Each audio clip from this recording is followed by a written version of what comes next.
Hello there, YouTube friends. So I wanted to share with you my experience with the Fuji X-T3 camera. And this is my Fuji X-T3 that I've been using, or I bought brand new in 2018. And as you can see, it has been used quite a bit. And I'm pretty sure I've shot over 1 million photos with this thing. And you're probably thinking, I'm crazy, but from what I can tell with my archive files since 2018, I've been doing about 250,000 photos a year. So I use this camera professionally as well as for myself, and I use it a lot. And my opinion is, I'm going to go straight to the point, it's a great camera, awesome camera. It's the best camera I've used yet. It's my favorite camera, the X-T3. And I'm going to use it until it breaks. And it's kind of getting there. Look, you see a little tape here I got going on here because a little piece fell out right here. But this camera still works very well. The reason you'd want to buy a Fuji or want to use an X-T3 is because of all these manual dials. It saves a lot of time. You have the manual dial here for exposure compensation. Very easy. Let's say you want +2, you go up. It goes all the way up to +3, which is plenty. And the same thing, you go down -3. And that is a definite time saver. So you can also change here. This is your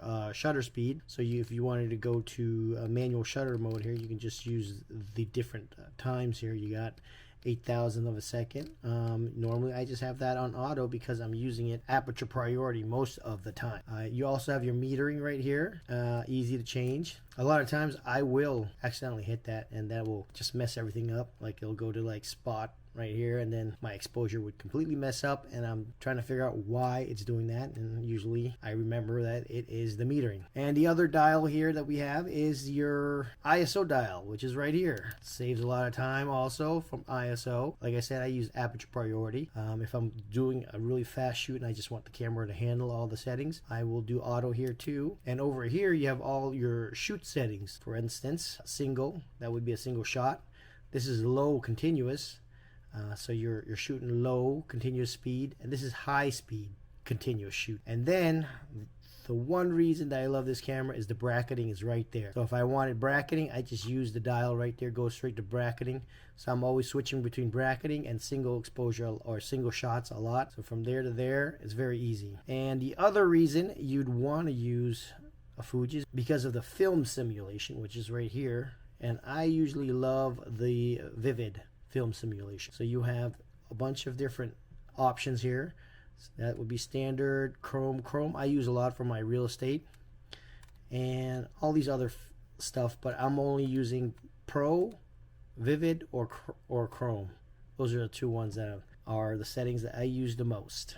So with that said, I'm going to take this camera out. We're going to do some video, and I'm going to show you some video. My goal here is to help you make a decision on whether or not you should buy a X-T3, which is 6 to 7 years old now, and just help you make a decision whether or not this camera is the right camera for you. Now for me personally, I think maybe $800, because that's what I see on eBay. These cameras going for about $800. I believe that's a little high for a 6, almost 7-year-old camera. Gladly pay $600 for a used version of this. But if I were you, I would possibly look at other alternative Fuji cameras that may have the same features that you might get a little newer for $800. But you know, that would be just me. So let's go and take this camera, get some photos, and I will share those raw files for you so you can download them. The links to the raw files will be in the description, so make sure you check that out, and I will upload some videos too. So I don't do a lot of video, but this camera does beautiful video work. So today we will be shooting at the Juno Beach Pier, and I'll get you some photos for you to see, give you an opportunity to download the raw files and take a look at the images yourself and see if the image quality is what you expect. I'm also going to be taking photos of some surfers, so there are surfers out, and I'll take a couple photos to share with you. Also, I'll have to go into my archive to get some photos from the sunrise or sunset to show you the true power of the Vivid profile for Fuji using video and in photo mode. So you'll see why I enjoy using the Fuji system. Also, the Fuji X-T3 camera is a crop sensor camera with a 26 megapixel sensor. So here's a favorite angle I like to get of the Juno Pier. It's an angle from underneath the pier. Normally I would have my tripod and do a long exposure just to get some nice smooth water. But since I'm just doing a test run, we're just going to shoot handheld. And here is some video footage using the XT-3 of the surfers at the beach here. I'll also include this in the link in the description below. I think I did a pretty good job. I don't think I used a specific camera profile. I think this was just on just standard. But I think the focus was good, and I think I did a great job. So the next day, I went out to the Palm Beach Inlet to grab some photos. I was hoping for some color, but it looks like there was no color that morning. But I got some extra shots, so let's go ahead and we will take a look at the photos that I got from the pier and from the Palm Beach Inlet. So here we are in Lightroom, and I have a few photos that I've selected from the Juno Pier and the Palm Beach Inlet, and including this one here that I pulled from the archive. And this is really just to show you the colors and the vivid profile and why I like using the Fuji X-T3. So here are the images, and these images will be available for download. So check out the description. I'll have a link there. You can download the raw files and some of the video. So here are just sample shots from the Juno Pier. Nothing special. And here is a shot from the surfers there at the pier. I think it did a great job with the focus.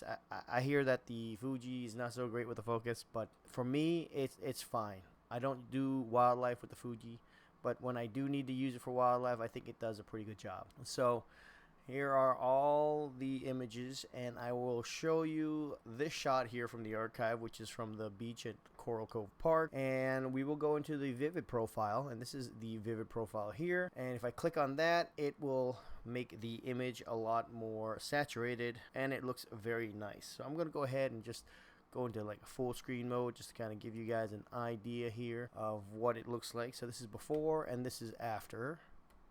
So a lot of deep colors there. So I'm going to go and just do an auto here. Go back and hit that.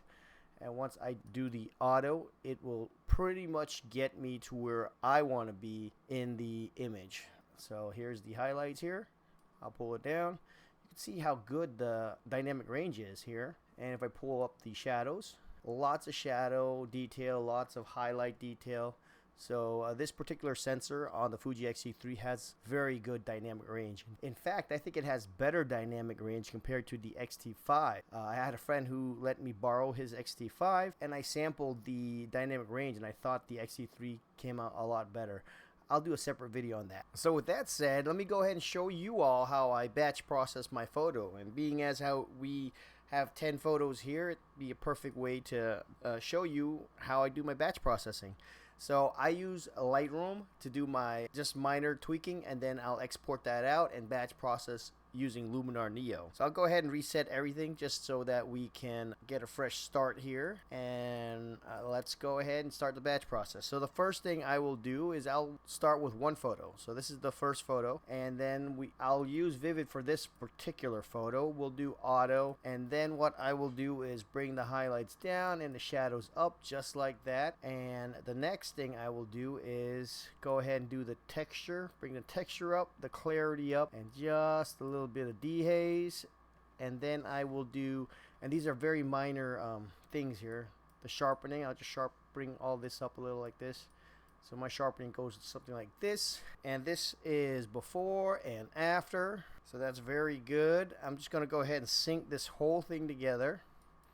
And what this does, and make sure I check all, and this will sync all the images together. So this one, the settings will be synced to all the other settings like that. So for this particular file, I don't like using Vivid for daytime. I feel it's a little green, so I'll go up and change that to Pro Standard. And I like that a little better. I'll also hit the auto here and see how I like that. So I do like that a little better, but let's make sure everything's the same and everything looks good. So I'm going to select all my Juno Pier daytime photos, and I'll sync that together. So this is before, and then this is after. Same thing here, before and after, and before and after. So here is a file that I kind of want to show you the dynamic range here of the image. So we're just going to reset this whole thing. and then I will use the Pro again, and then we'll just do auto. And you can see here it looks very good, but I'm going to bring the shadows all the way up, and you can see the shadows looking very good. So here is before, and then that is after. So that looks really good. So I'm not going to go do anything else to it. I think that looks pretty good. And then we'll just go to the next. That looks all right, but I may want to go into here, select the sky, and then the sky I will do a dehaze on the sky, and that will just really make the sky pop. And then I want to bring up the saturation just a little bit. That's before, and then this is after. And then here are the images of the surfer, which let's see, before and after, which I think looks good. I don't look like I need to do anything here. Before and after. And then we have the shots of the Palm Beach inlet. I'm just going to tweak the exposure here, bring the exposure up just a little. And you know what, I kind of want the sky more dramatic, so I'm just going to select this, select the sky, and then we will go into the curves here. I'm going to bring that down, and maybe a little dehaze, and let's see if I just a tad bit on the saturation, and maybe bring it into the warmer side, and that looks good. I'm going to bring the highlights down to kind of bring this area down a little, but that looks good. And then I'm going to sync this together, and this is, again, this is how I do my batch processing, and that's good. Next, I'll export the whole thing, and I'll use Luminar Neo to do the heavy lifting on the enhancements with the contrast and the colors. So I'm just going to bring the exposures up on these two last images. So that's that, and that's for that image. And then we'll do the before and then the after. Looks good. So I'm going to select the whole thing, and before I export as a TIFF file to have Luminar batch, I'm just going to enhance the image, and this really just cleans up the file, reduces noise, and gives a little bit of a sharpening to the image, and removes that weird kind of artifact in the XT3 files. So it's done here. I'm just going to enhance the image. It's going to take maybe 10 minutes to do. Here we go. We have the enhancement made to the files, and I am going to select everything and export that out as a regular TIFF file. So I have my export setting here specifically for what I do here, and now it's just exporting the file. So once I export the files, I will launch Luminar Neo, and then I will drag and drop all the those exported files into here. So now that I am in Luminar Neo, I'll click the first image here, and this is the one of the surfer. We'll go into edit, and the first thing I will do is go into enhance, and then I will just pull the accent here. I'll pull the accent to around 30 to 40. 40 looks good. This one, I'm not going to worry about the sky. We'll go ahead and do that. I'll go into color, and then I'll remove any color cast. And 15 looks good. I don't think I need any more color. Of course, that is something subjective. If you feel you need more color, go ahead and use the color. And then I'll go into develop and into my curves, and I'm just going to pull it down slightly, not too much, and then maybe just bring this up a little just to give it a little extra pop. And that's pretty much it. So this is before, and then this is before, and then that's after. So that gives it a little added pop using Luminar Neo. And if you're interested in Luminar Neo, check out my affiliate link below. It helps the channel out. And then once I do that, I'll select everything, and then I use Apple A for everything. And then I'll go ahead and go into adjustment and sync adjustments, and this will apply all that, everything we did here, the settings to that, to all the other images. You see it's starting to do it now, and then we're going to let it apply the adjustments to all the images, and that's pretty much it. So here is the Coral Cove photo, which is a little strong, but let's see. So that's before, and that's after, before and after. So that's actually not too bad. I'm going to go into just make a couple little tweaks here in my blacks. I'm just going to bring the black up a little, and then the shadows, I'm going to bring the shadows up a little bit, and then I am going to want to bring the curves down just a little more, and then I'm going to play with this here a little, and I think that looks perfect. So that's before, and that's after. If I want, this is what I do a lot with my photos like this, not in the matte, but go into the mood, and then we will make some small minor color adjustments. Like, so this is Venus. Oh, this looks really good. I like the Cinna here profile, so we'll just adjust the amount here. So I really like that. So that's before, and then this is after. Got some extra color, extra tones in there. Looks really good. Now let's go ahead into the catalog and we'll check some of these. So daytime photos, they're just standard, nothing crazy. I'm not going to process them too much, and they all look good. So this is before, and then this is after. That added pop, before and after, looks good. I'm not going to process them anymore. It looks really good. And here is the Palm Beach inlet photo, before and after. I like that. That looks good. This is before and this is after. And this one I'm going to tweak a little bit more, and then it'll be done. So I will go into the mood here. I feel like it needs something extra. Not so sure what it is. This one, it looks good right here. So I'm feeling it needs a little more warmer tones. And now I'm going to go into edit, and then it looks like I'm just going to pull the blacks up a tad with the shadows up a tad, and I think that looks good. So this is before and this is after. And then we're missing one last one, which is this one here, and I'm pretty much done. It looks good. I like the overall look. I may want a little extra mood to it, so we're gonna go in and add a little mood to it. Let's see what comes up, what looks nice. Right there, I think Long Beach gives it that extra color, and I feel like I need to bring the shadows up a little, so I'm gonna go in and add some shadow. Pull up the shadow some, and the blacks I'll pull up a little more, and I think that looks good. So let's go before and after. So that looks perfect. So I got all of them done. My batch is done. I'll select all, and then we will export. I'm going to export it right into the same folder, and then we'll import it into Lightroom, and then I will go ahead and share the final results using Luminar Neo. So check out the link where you'll see the raw files, and I'll also share with you the final process of the images using Luminar Neo. So we are back in Lightroom, so let's take a quick before and afters. So this is the enhanced image in Lightroom, and this is the final image after Luminar Neo. So that is before and this is after. So the only thing I would do now is go into my my crop rotate tool and straighten out the horizon here, and then I will call it done. And let's see the next one here. So this is before and this is after Luminar, and then I will fix the horizon on that as well, and we're done. Same thing here. This is before and after, and I'm gonna fix the horizon.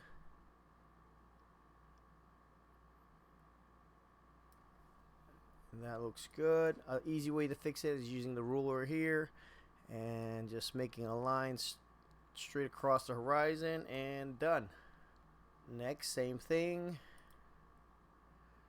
and this is the before. So, and this is after Luminar Neo, and we are good to go. So if you like this video, make sure you click like and comment if you have any comments.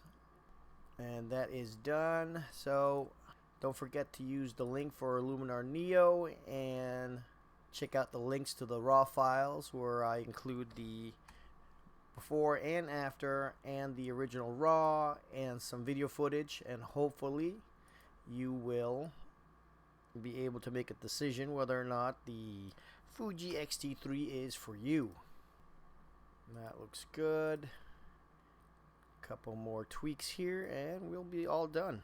I think I want to crop this down a little closer. Maybe bring out the size of the boat there. And this is before, and then this is after Luminar Neo, and then I'm just gonna rotate it to get that horizon straight. Fix that. I think I don't want to drag this, and maybe just bring down the exposure a little to the front here, and that looks good. And then I'm going to do a little radial grading right here. Maybe bring the exposure up on that, something like that, and then bring the exposure down on the whole image, and then that's good. Looks before and after. And here's the last image. Just straighten out the horizon, and I think that looks good. And that is before, and then this is the after here. It's a little added pop using Luminar Neo.